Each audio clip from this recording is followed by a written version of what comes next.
Hey friends, thank you so much for tuning in to the Runner's Diet webinar. I am really excited to see some awesome faces on here and hopefully teach you a little bit more about the sport of running. I became a runner at 16 years old. I was a tall, scrawny long jumper and cheerleader, and I was asked by my cross-country coach, the new coach, to join the cross-country team, and I literally laughed in his face. I said, I've never run more than a mile in my life. I could never, ever do the sport of cross-country. That just seems stupid. Why would people run for fun? But after learning about what the sport is, how it actually works, and the benefits it is, not only for your body, but for yourself as a person, I was hooked. Long story short, I was able to run in college, have a lot of awesome opportunities through running, and now I feel the need to have to give back and teach people about this awesome sport. But I will admit, one of my biggest struggles with this sport was that it made me gain a ton of weight. When I was first starting, I was a tall, scrawny, 125 pounds, but by the time I went into college, I was pushing 150. So this sport made me gain almost 25 pounds. And I was so confused. I was working out harder than I ever worked, and even through college, I did lose some of that on the way, but really, really struggled with weight. I had my mileage up to 65 miles a week. I was doing tons of lifting. I was doing all the right things, but for some reason, I was stuck at my weight. So through trying lots of different diets, through talking to lots of different people, including sports nutritionists, different coaches, I've really figured out something that's worked very well for me, and I want to be able to share this with you.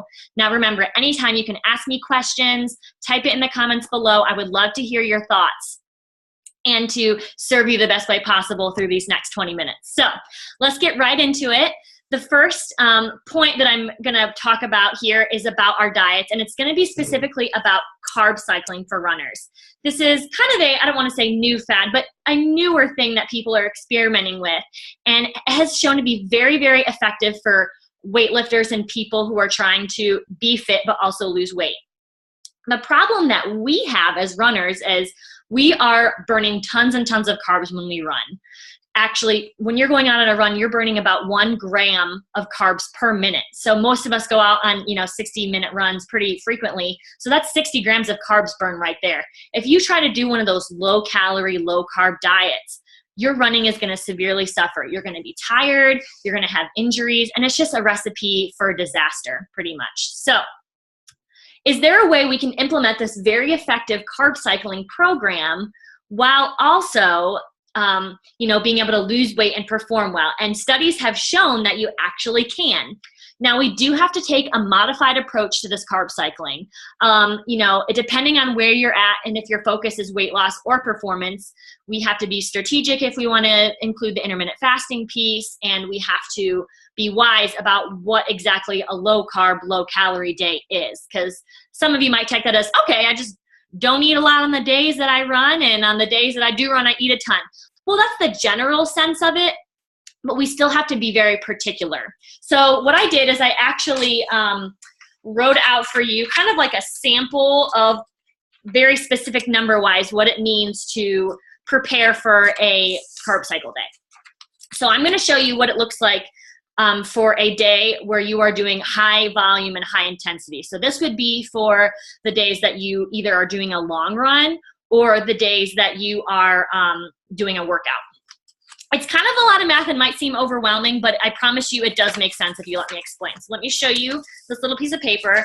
I'm going to show you an example of what the calorie intake should be for someone who is a 130-pound woman. Now, again, I want to put a disclaimer.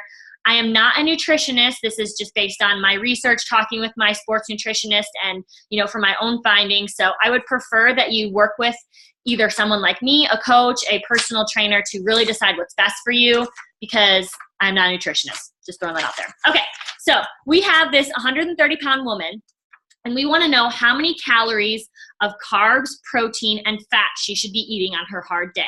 So I'm just going to put this up here. If you can see, I don't know if any of you want to screenshot that or not, but this is the math to figure out how many calories and carbs she should have for each part of her day. So that's going to break down to, you kind of have it focused on your body weight. So for a 130-pound woman, these are the ideal standards. When you are doing a high intensity day, you need to have 1.7 grams of carbs per pound that you weigh. You need to have 0.5 grams of carbs per pound that you weigh.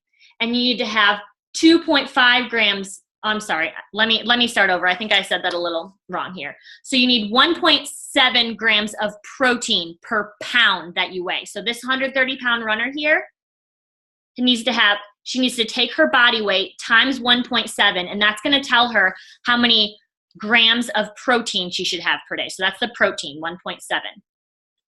For her fat content, she needs to take her weight, which is 130, times 0.5 to get the ideal grams of fat she should have per day. So you can see that math here. Again, the grams is right here. This is going to show calories, and I'm going to tell you how to convert to calories here in just a second. But you can see here she needs for her protein 221 grams, and for her fat she needs 52 grams, okay? So we did her weight times 1.7 for protein, her weight times 0.5 to get her fat. For her carbs, since it's a high intensity day where she's burning a lot of carbs, she needs to go 2.5 times her body weight. So that's a lot of carbs. So her carbs that day should be 325 grams. To give you an idea of what that looks like, one potato has 50 grams. Okay, this is lots of carbs, but there's lots of foods that we eat that automatically have carbs. Our fruits and vegetables. Most of us for breakfast have toast or, the potatoes. Doesn't mean you just have to straight up be eating potatoes all day long, but you'll get it in other places, but you need to really be focused on getting those high carbs on that day. So then you'll see here, it's going to convert then to calories. So that gives her an idea of how many calories she should have. So 1 gram of protein is 4 calories. So you can see this number, 221, when we take it times 4, that's going to convert it to calories. So 221 grams times 4, which is how many calories per gram of protein, is going to give us 884. For fat, for every 1 gram of fat, that is 9 calories. So for her, she took 52 times 9 to get 468. Okay. Lastly, our carbs, for every 1 gram of carbs that we have 4 calories. Okay. So that is going to give us 1,300 calories of carbs. That's so much. Awesome. I'm going to read some questions here really quick. Is this optimal performance or for weight loss? This would be safe to do for both. Like I said, the traditional carb cycling that is more focused on weight loss includes like intermittent fasting and a little more drastic numbers that you have on there, especially on those low carb days. So this is safe to do for performance. So if you are in the midst of, training for a 5K, 10K, and this is what your calories can look like for your hard days. Okay. So for me, I'm about 300 calories on my hard days. Okay. That's a lot of calories and might kind of scare some of you. Some of the girls in my running club that I have online, when they figured out their numbers, they were like, holy crap, I cannot eat that much calories. But I'm telling you, you got to give your body what it needs. On the days where we can have low calorie, low carb days, that's when you can give your body a deficit because you're not working as hard. And that's where you can kind of make up in the areas to still lose weight. Does that make sense, Kristen? I want to make sure we've got that down. The next question is from Ashley. She says, awesome, thanks, Kristen. Ashley says, what constitutes a high intensity day when running? I'm guessing a long run, but not an easy run. Great question. So yes, this here is for a high intensity day, which would be a long run or your interval workouts. There are different numbers involved for your easier runs. And I'm going to pull up here quick a general cheat sheet that I use. This is one of my favorite coaches, and this is going to tell you all the numbers that you need and explain it to you very easily. So I'm going to pull up the comments here, and I'm going to actually paste that in there for you. That's going to tell you how to figure out your carbs and calories for each of your runs. Now, I do want to put a disclaimer. This is a general rule of thumb. This is not personalized. You might need to find that this needs to be tweaked a little bit with experimentation. That's why I extremely highly recommend you either work with a nutritionist, a coach like me, or someone else who's very knowledgeable in this area, because I don't want anyone passing out. I mean, this is a very conservative approach, but I still, want to put that disclaimer in there as well. So thank you so much for that question. I hope you found that link very helpful for you. Okay, any more questions about carb cycling before we move on? I want to give you a couple seconds to respond. I want to move on to a couple more points before we get to the end and do our giveaway and our super duper deal. Any more questions? Awesome. So we talked a little bit today about, this week through my Running Academy, where do I get my carbs? How do I eat enough carbs?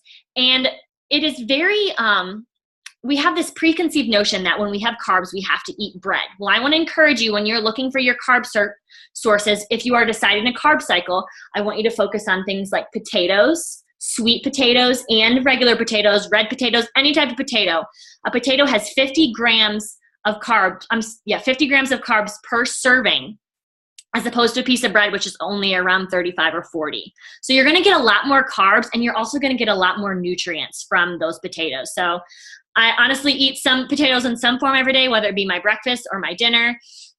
And I love them, and they provide me enough energy to do my workouts. People also don't realize that most fruits and vegetables have carbs. So bananas, every morning when I wake up, I eat a banana before I go on my run. There's 25 grams of servings of carbs in a banana. So apples are also really high, as well as figs and pears. Vegetables that are really high are green beans, butternut squash, like I said, potatoes, and carrots. All really good choices for you to have as well.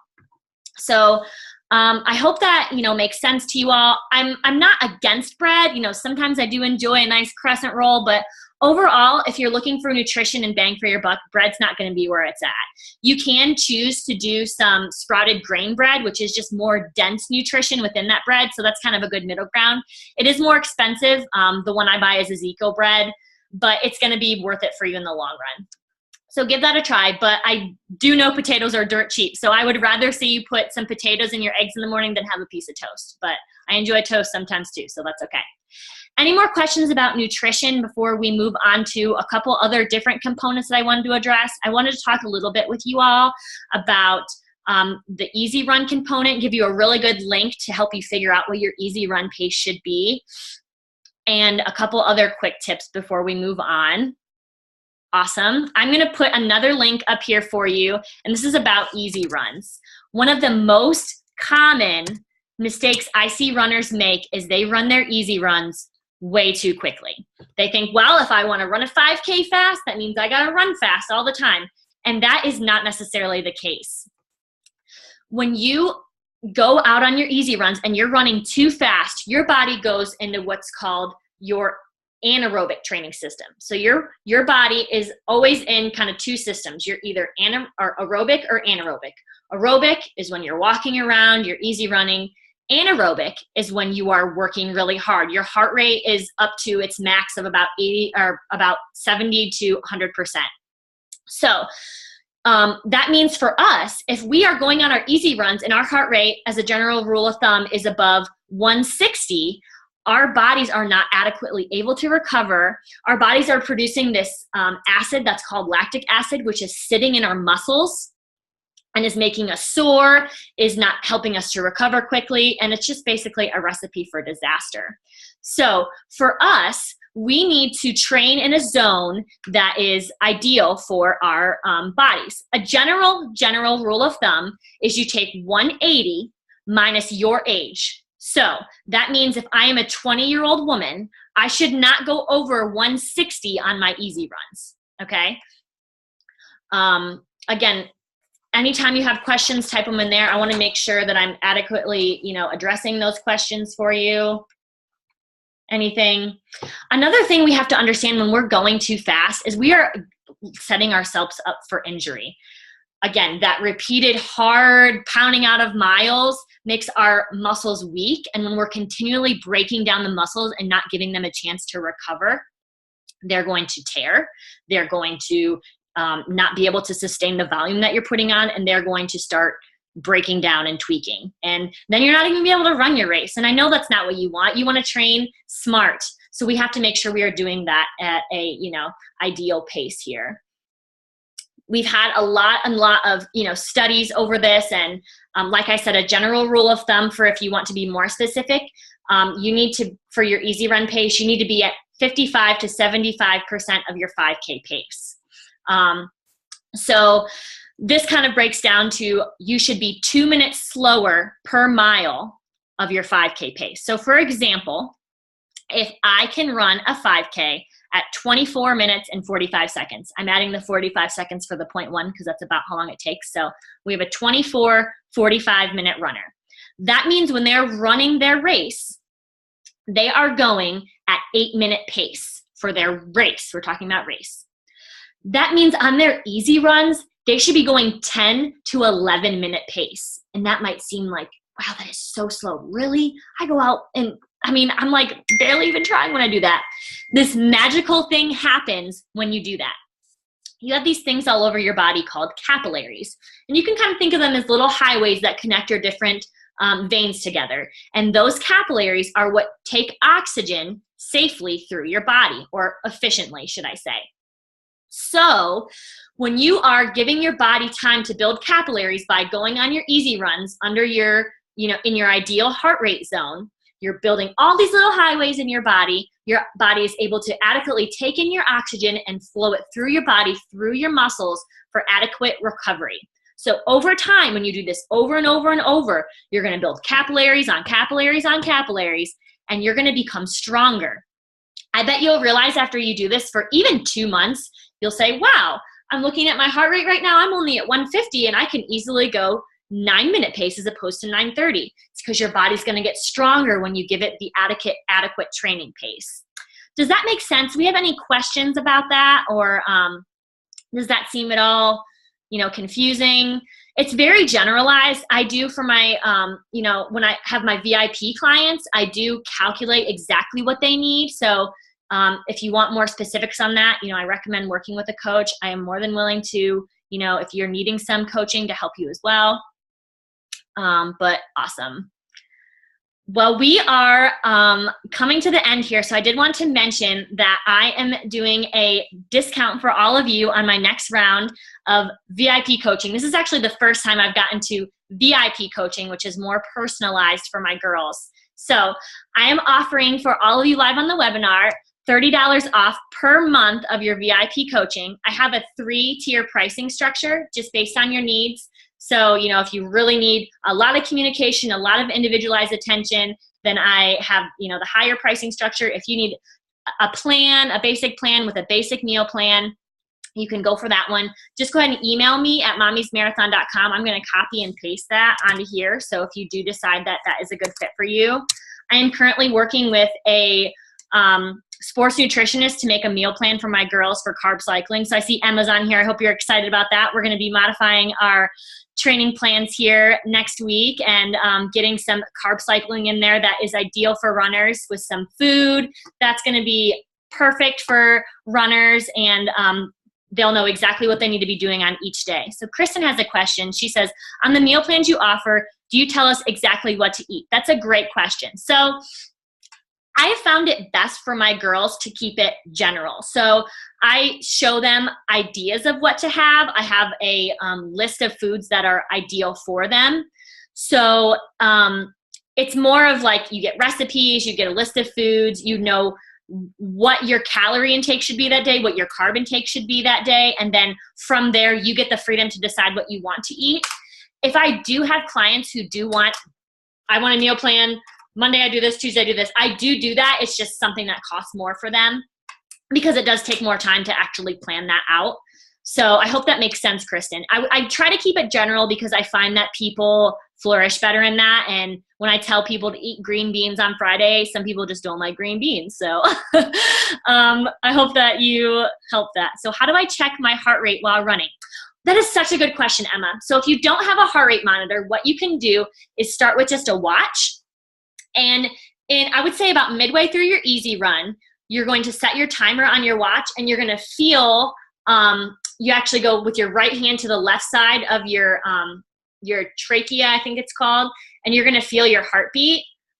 And you're going to count that for 6 seconds. So you're going to let your timer go for 6 seconds. Whatever the number you get at 6 seconds, you're going to multiply that by 10. And that's going to tell you what your current heart rate is. So let's say I feel it and I have 13 beats within 6 seconds.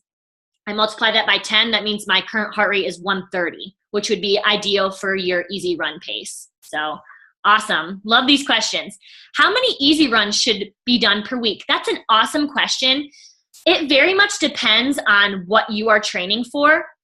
Like I said on our group page, if you have done absolutely no training whatsoever and you're starting from ground zero, you need to be doing all easy runs. So I personally find it most efficient for me to do 6 runs a week, but I have girls in my program who are doing 3 or 4 based on their time schedule and their needs. And the ones who are just starting are doing only easy runs 3 or 4 times a week. If you've been training for more than 6 weeks, you can do 1 workout and 1 long run, and the rest of your runs can be easy runs. So if you're someone who runs 5 days a week, that means you can have 3 easy runs a week. The beautiful thing about running is it is an art, so it is dependent on what your body needs and what you find most efficient for you, which is why if you are kind of in more of a level 2 where you've done some races and you want more specific training feedback, highly recommend that you work with a coach for that, just so they can look at your data, they can see your needs, and they can make a plan that best fits what you need. Does that make sense, Shauna? I hope that answered your question. But for example, for me right now, I'm in phase 2 of my training. So I have a long run a week, a workout a week, and then the rest of mine are easy runs. So that's 4 easy runs. But that's because I found 6 runs a week most efficient for me. I do know some people who train for marathons only running 4 runs a week. And one of their runs is a long run, one's a workout, and the other 2 are easy runs. So it's very much an art. And if it's your first time, I recommend doing very much so easy runs. So getting your 6 runs of all easy runs, or 6 weeks of all easy runs, and then from there only doing 1 workout, 1 long run, and the rest easy runs. Good question there. What do you mean by workout run? So if you're in phase 2, which means you've done 6 weeks of only easy runs with some strides, I do allow strides for my clients as well. That means you can do tempo runs, which are runs that are 30 seconds slower per mile than your 5K pace. So for example, if we have that girl who runs a 24:45, she can race at 8-minute pace. She's going to run a tempo run at 8:30. Okay. If you're just getting started, you don't need to do that for more than 2 miles, but you can actually work up to 4 miles at a tempo. It again does very much depend on what you're training for. I don't want to overgeneralize. You know, if you're training for 5Ks, you don't really have a need to go tempo more than 3 to 4 miles. But if you're marathon training, you might need to bump that up a little bit more. So I hope that makes sense for you. Fartlek runs are also good too. Those are runs where you go hard or at race pace for a short amount of time, and then you rest equal amount of time. So let's say I want to do a fartlek run, and I want to go 1 minute hard, 1 minute easy, and then 2 minutes hard, 2 minutes easy. That hard pace is at your current race pace. So good question. All right, this is going to be the last question that we take. It says, can you give us a good calculation for water intake when training? That's a really good question. So as a general rule of thumb, you should be having half of your body weight in ounces of water. That is for the average person. So for a 130-pound person, they should be having 65 ounces of water a day. I find that runners should have 2 more glasses because that seems to be about what they lose when they sweat or burn. It is a little different in the winter. Like right now if you're going outside to run, you're not really sweating as much. So I don't necessarily think you need that much more. I would argue to say probably about 1 more glass of water, which is 8 ounces. But in the summer, you definitely need at least 16 more ounces. We'll put it that way. 16 more ounces of water added on to half of your body weight. So that 130-pound person has 65 ounces of water. We're going to add 18, which is 84 ounces of water a day. Really good question. Thank you so much for all of you who tuned in. I'm going to hit the record button, stop, but I want you to stay on so we can do the giveaway. So I'm going to go ahead and hit stop.